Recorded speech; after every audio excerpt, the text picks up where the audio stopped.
রমজান মাসে দুপুর 12টায় আল্লাহর একটি খাস নাম যদি কেউ 7 বার পড়তে পারে, আমার আল্লাহ তার মনের সব আশা পূরণ করে দেবে ইনশাআল্লাহ। আল্লাহর কসম করে বলছি প্রিয় ভাইরা আমার, রমজান মাস এটি গুরুত্বপূর্ণ মাস, দোয়া কবুলের মাস। রমজান শাহরু রমাদান, এই যে রমাদানে আল্লাযী উনজিলা ফিল কোরআন, আমার আল্লাহ কোরআন নাজিল করেছেন। সুবহানাল্লাহ, কোরআন নাজিলের মাস রমজান মাস। কোন ব্যক্তি যদি রমজান মাসে দুপুর 12টা যখন বেড়ে যাবে, দুপুর 12টা বেজে যাওয়ার পরে মানুষগুলো তখন যদি আল্লাহ তাআলার এই খাস নামটি 7 বার পড়তে পারে, আমার আল্লাহ তার সব দোয়া কবুল করে দিবেন। কি অবস্থায় আছেন আপনি?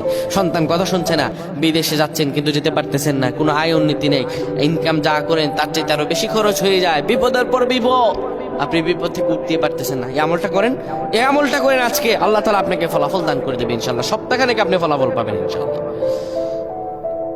যখন দুপুর 12টা বেজে যাবে, আপনি তখন কোনো মসজিদ কিংবা ঘরের একটি কোনায় বসে যাবেন, যায় নামাজ বিছিয়ে বসবেন।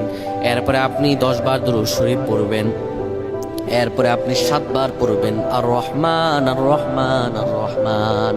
এরপরে আবার 10 বার দুরূদ শরীফ পড়বেন, 3 বার ইখলাস পড়ে আল্লাহ তাআলার কাছে দোয়া করবেন। এইভাবে যদি দোয়া করতে পারেন, আমার আল্লাহ তাআলা আপনার সব দোয়াগুলো কবুল আর মঞ্জুর করে নিবেন। সুবহানাল্লাহ পড়েন।